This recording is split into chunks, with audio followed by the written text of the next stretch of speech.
दोस्तों, दो व्यक्तियों में मारपीट हो जाता है। मारपीट इतना भयानक रूप ले लेता है कि एक आदमी दूसरे को मरा समझ के छोड़ता है, मगर किसी तरीके से उनकी जान तो बच जाती है। अब उसकी जान जब बच जाती है तो वह भी एक प्रतिज्ञा करता है। वह ऐसी प्रतिज्ञा लेता है कि जिसे सुन करके भी दुश्मन का कलेजा काँप जाए।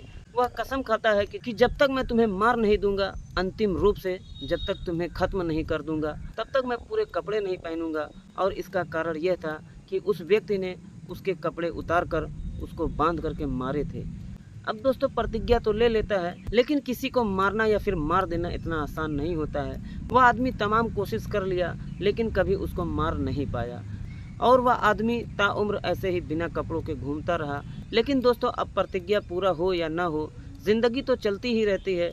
धीरे धीरे उस व्यक्ति का बुढ़ापा आ जाता है और एक दिन उसकी खुद की मौत हो जाती है। और उसकी मौत के बाद ये होता है, अब इनको दफनाया जाए या फिर इनका अंतिम संस्कार कैसे किया जाए, क्योंकि अभी तक तो ये बिना कपड़ों के घूम रहे थे, इनकी प्रतिज्ञा पूरी नहीं हुई। तो क्या अंतिम समय में इनको पूरे कपड़े पहनाए जाएंगे? अब इसी कश्मकश में सारे रिश्तेदार, गांव वाले, जितने भी लोग थे, इनके जो बेटे होते हैं, वह कह रहे थे कि नहीं, हम इनको कपड़े नहीं पहनाएंगे, ऐसे ही लेकर जाएंगे। रिश्तेदारों ने कहा हम तुम्हें ऐसे नहीं ले जाने देंगे, क्योंकि अब धर्म में तो यही होता है कि पूरी तरीके से किसी को कफन में लपेट कर उसको अंतिम सफर पर ले जाया जाए। लेकिन दोस्तों, बेटे मानने को तैयार ही नहीं थे। काफी गहमा गहमी हुई, लड़ाई झगड़े तक की नौबत आ गई। लेकिन दोस्तों, अभी कुछ ऐसा होता है कि जिसकी कल्पना भी नहीं की जा सकती। दोस्तों, एक सोचने पर मजबूर कर देने वाली कहानी है। आइए जानते हैं पूरी कहानी इस वीडियो में। लेकिन वीडियो में आगे बढ़ने से पहले बस वही एक छोटी सी रिक्वेस्ट कि वीडियो को लाइक कर दीजिए और चैनल को भी सब्सक्राइब कर लीजिए, ताकि हमारा हौसला बढ़ता रहे। दोस्तों, मैं हूं आपका दोस्त इरफान और आप देख रहे हैं इंडियन फील स्टोरी। तो ज़्यादा बात ना करते हुए कहानी को शुरू करते हैं। दोस्तों, ये कहानी है किसी ज़माने की उत्तर प्रदेश के प्रतापगढ़ की एक व्यक्ति जिसका नाम केसरी सिंह होता है और एक दूसरे व्यक्ति का नाम बलवंत सिंह होता है। और इन दोनों में काफ़ी लंबे अरसे से एक ज़मीन के टुकड़े के लिए विवाद चल रहा था। अब बलवंत सिंह जो होते हैं, वह बार बार केसरी सिंह के द्वार पर पहुंच जाते हैं उस जमीन को कब्जा करने के लिए, और केसरी सिंह को रहा नहीं गया। काफ़ी बार उन्होंने समझाया बुझाया, लेकिन एक दिन उनका गुस्सा जो है वह 7वें आसमान पर पहुंच गया। बलवंत सिंह को पेड़ से बांध दिया। उसके बाद जैसा कि मैंने पहले बताया, उनके ऊपर के वस्त्र उतार दिए। कुर्ता और धोती पहनते थे, वो अपना धोती पहने रहे, कुर्ता तो उतार दिया। और उसके बाद उनको इतना मारा कि यह समझ लीजिए कि एकदम मरा समझ करके छोड़ दिया। और अब जब वह मारपीट हुई तो दोनों जो है वह सम्मानित घर के थे। तो पूरे गांव में, इलाके में शोर मच गया कि केसरी सिंह ने आज बलवंत सिंह को मारा है बांध करके। उनकी बड़ी बेइज्जती हुई। अब उनकी जान तो बच गई, लेकिन दोस्तों, अब राजपूत थे, खून खौल रहा था। उन्होंने भी प्रतिज्ञा ले लिया कि जब तक मैं कपड़े नहीं पहनूंगा, जब तक तुझे कफन नहीं पहना देता।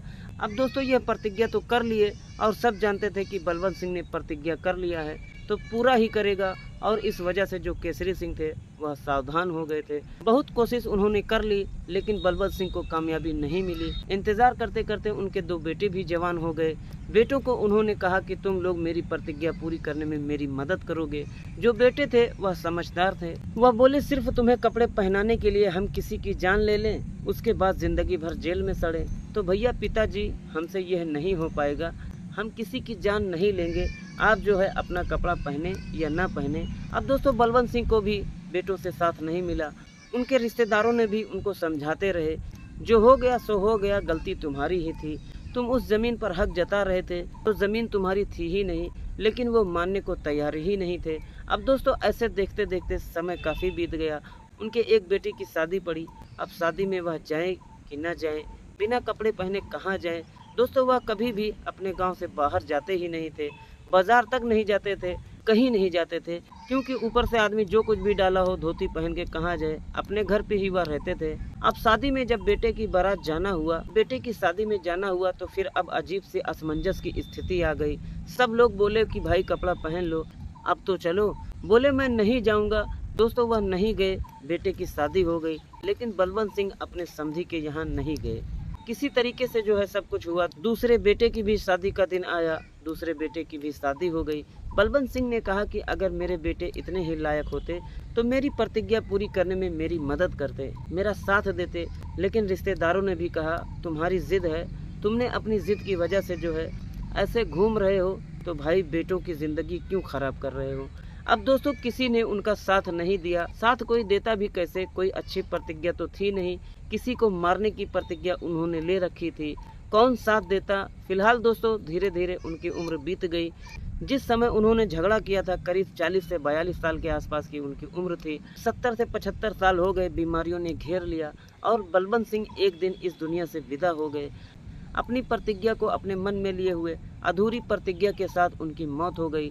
अब दोस्तों जब उनकी मौत हो गई तो सब सारे लोग जुटने लगे, जो रिश्तेदार थे वह भी जुटने लगे। तो सबके मन में एक ही सवाल था कि अब क्या होगा। अब तो जो इनका कफन है वह पहनाया जाएगा या फिर नहीं पहनाया जाएगा, पूरे तरीके से इनको लपेटना होगा या फिर नहीं लपेटना होगा।